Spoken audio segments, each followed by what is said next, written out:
கதவு திறக்க முடியல, உள்ள பூட்டி இருக்கா போல. நீ கொஞ்சம் கதவை தட்டி திறக்க சொல்லு. மாயா உங்க மேல செம்ம காண்ட்ல இருக்கா. இப்போ நீங்க அவளை பார்க்க முடியாது, போயிட்டு அப்புறமா வாங்க. மங்கா, விபரீதம் புரியாம பேசிக்கிட்டு இருக்காத. நாங்க மாயாவை பார்த்தே ஆகணும். கதவை திறக்க சொல்லு. ஆமா, இப்போ உன் கூட மல்லு கட்டல எங்களுக்கு நேரம் இல்ல.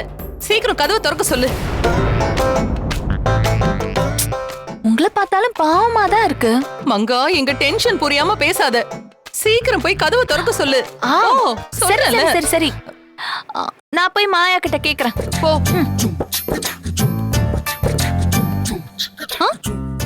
ஆமா, மாயா உங்களை பார்க்க முடியாதுன்னு சொல்லிட்டானா என்ன பண்ணுவீங்க? அவ அப்படியெல்லாம் சொல்ல மாட்டா. சும்மா டென்ஷன் ஏத்தாம மாயாவை கதவை திறக்க சொல்லு. சரி சரி, நீங்க இங்கே இருங்க, உள்ள வந்துடாதீங்க. அப்புறம் மாயா அதுக்கும் என்ன திட்டுவா. நான் போயிட்டு சொல்றேன். இங்கே இருங்க. நான் இங்கே இருக்கேன். போ.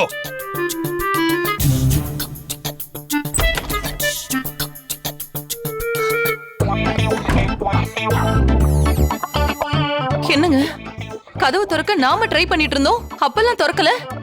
இப்ப என்னடானா அவ கை வச்சதும் திறந்துருச்சு. மாயாவால உருவாக்கப்பட்டவ, அவளோட சக்தியில பாதியாவது இருக்கும்ல.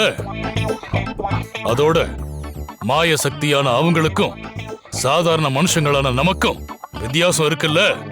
அடுத்தவங்கள நம்பினாலும் நம்பணும், இப்படி நம்மள டார்ச்சர் செய்யறாங்க.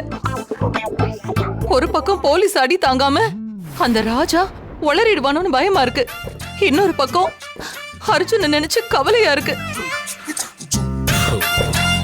ஐயோ, என்னங்க, இன்னும் அவ கதவு திறக்க மாட்டேங்கிறாளுங்க.